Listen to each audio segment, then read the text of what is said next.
and respect audience. Welcome to today's debate session, and we will be your moderator.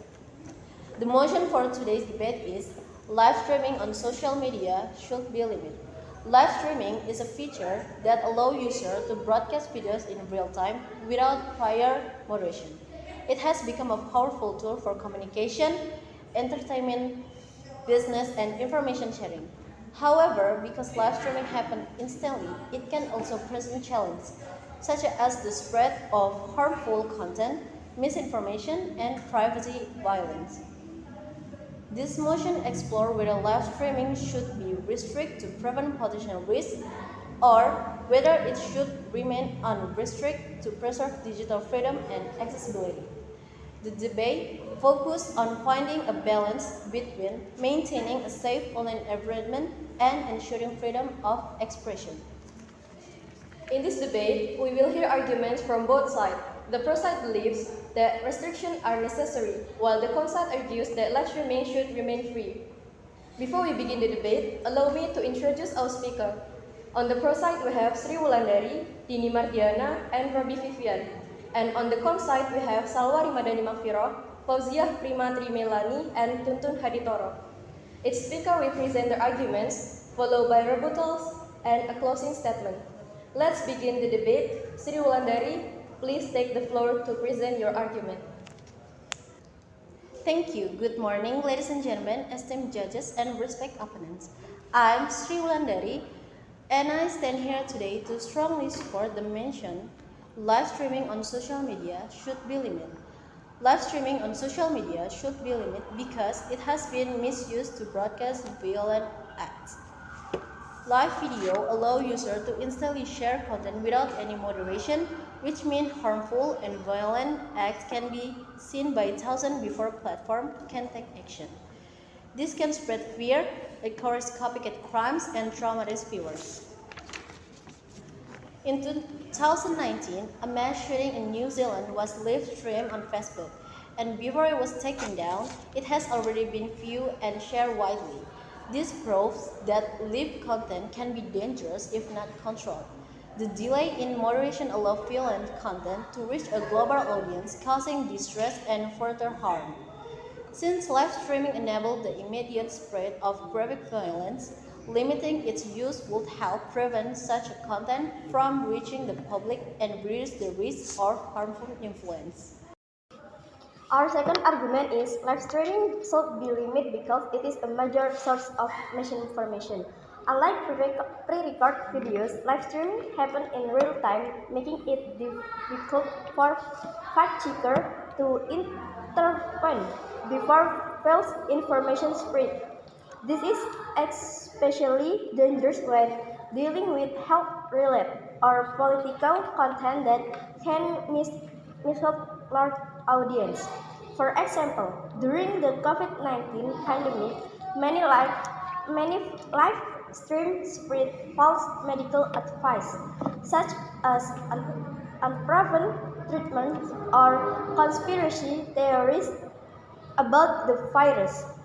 Since it happens in real time, it was hard to stop misinformation before it influenced people, leading to confusion and potentially harmful decisions.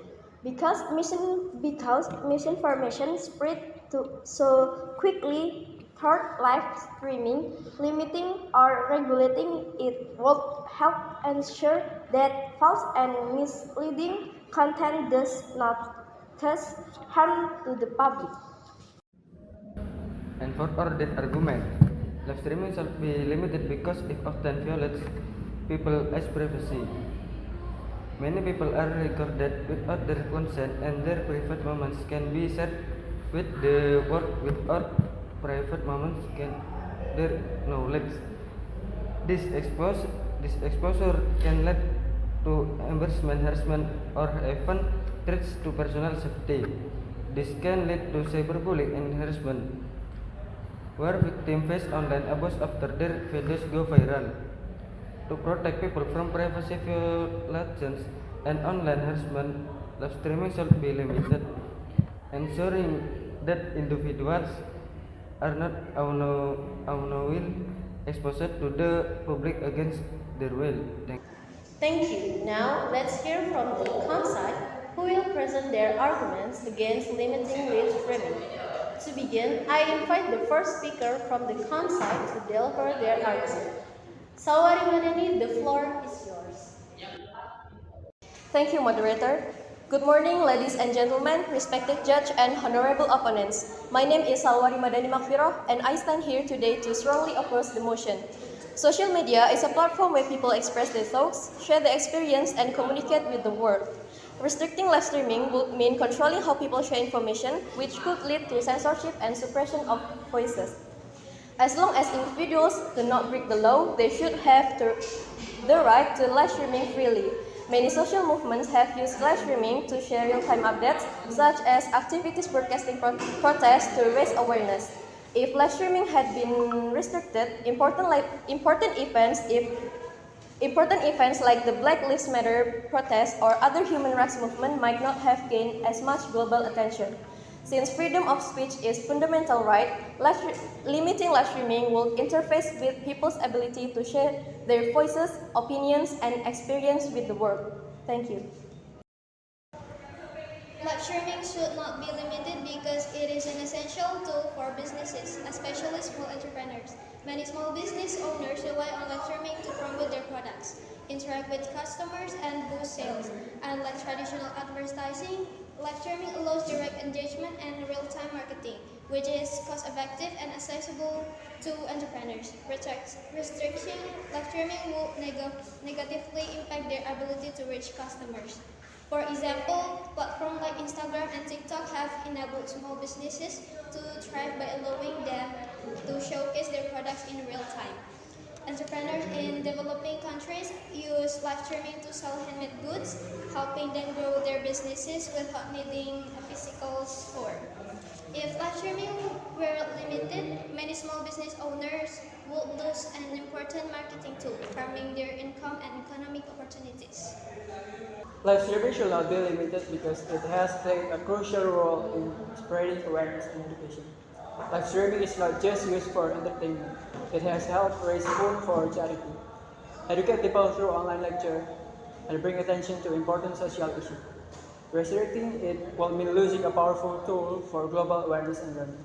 For example, during natural disaster, charities have used live streams to raise food for emergency relief effort.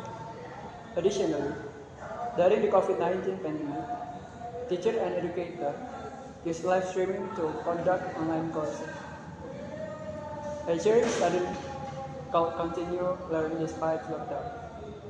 Since live streaming benefit society by spreading knowledge and awareness, limiting it will prevent many positive and meaningful initiatives from reaching global audience. Thank you.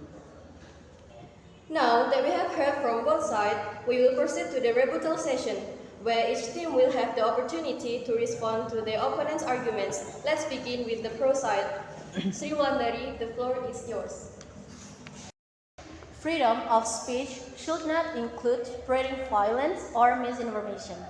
Without restriction, bad actors will continue the misuse live streaming, putting people at risk and spreading harmful content before platform can intervene. I understand the concern, but restricting live streaming is not the best solution. Instead of limiting people's ability to go live, why not invest in better content moderation? Platforms should combine AI technology with human moderators to detect and remove harmful content faster. That way, we address the issue without taking away people's right to express themselves.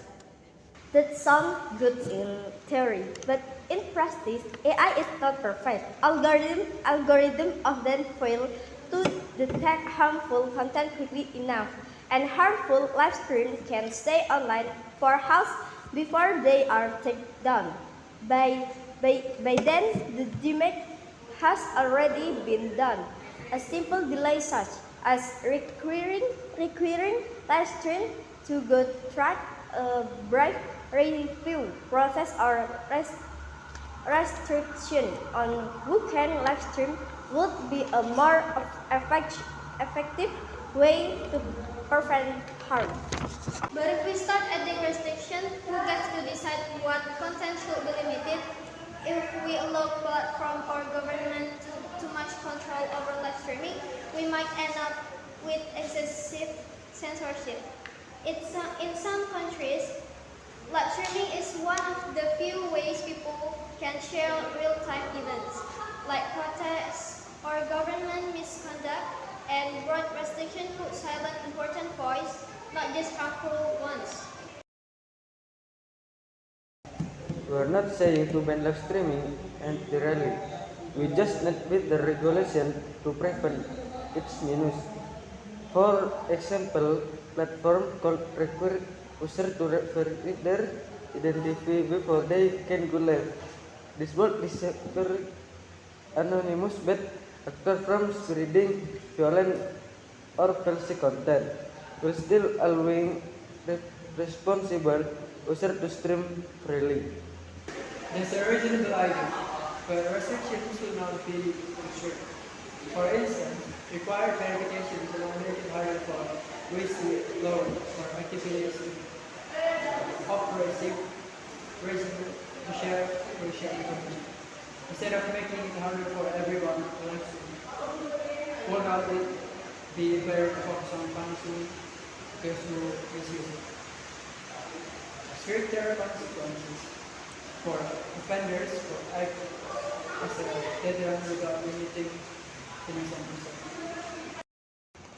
Punishment alone isn't enough because the damage is done the moment harmful content goes live. Once something has been streamed and shared, it's almost impossible to erase completely. That's why prevention is better than punishment. Having certain restrictions in place would reduce the chance of harmful content being broadcast in the first place. That's true, but if we introduce too many rules, it could discourage creativity and innovation. Many independent journalists and content creators rely on live streaming to record real-time events. If we impose restriction, we might unintentionally suppress important stories, making it harder for people to access truthful, uncensored information. There can be reasonable exception for journalists and verified reporters, but general users should follow stricter guidelines. Not everyone uses live streaming responsible and without some level of regulation. It becomes easy for bad actors to exploit it for harmful purpose. A balance between freedom and safety is necessary. Rather than enforcing strict rules, why not focus on education and digital literacy? Many people misuse live streaming simply because they are unaware of its consequence. If platform invested more in raising awareness about responsible live streaming, it could have reduced issues without limiting access. Education is important, but let's be realistic, not everyone will follow the rules just because they are told to. Some restrictions are still necessary to ensure safety. Just like we have laws to regulate other forms of media, we need certain guidelines for live streaming to prevent major harm before it happens. Thank you to both teams for the insightful rebuttal and engaging discussion. Now, we will move to the final stage of this debate, the closing statement. Each team will have the opportunity to summarize their key argument and reinforce their stance on the motion. To begin, I invite the pro side to deliver their closing statement. Dini Mardiana, the floor is yours. Live streaming is a powerful tool, but without safeguard, it can spread violence, misinformation, and invade privacy. Reasonable limitation don't silence voice, they protect session from harm. To keep live streaming a force for good, we must act responsibly and implement necessary restriction. Thank you. Thank you for your closing statement. Now, I invite the Conside to present their final remarks. Please proceed. Live streaming must remain open because it empowers freedom of expression, fuel businesses, amplify important social justice. Instead of imposing restrictive measures, we should focus on stronger moderation and digital education to ensure responsible use. Limiting live streaming is not the solution. Empowering users with knowledge and better safeguards is the way forward. Thank you. This debate has highlighted the importance of understanding different viewpoints. While the discussion may not have led to a definitive conclusion, it has certainly enriched our understanding of the topic.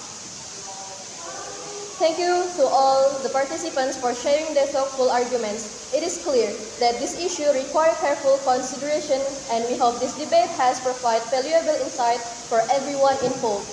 Thank you, and see you next time.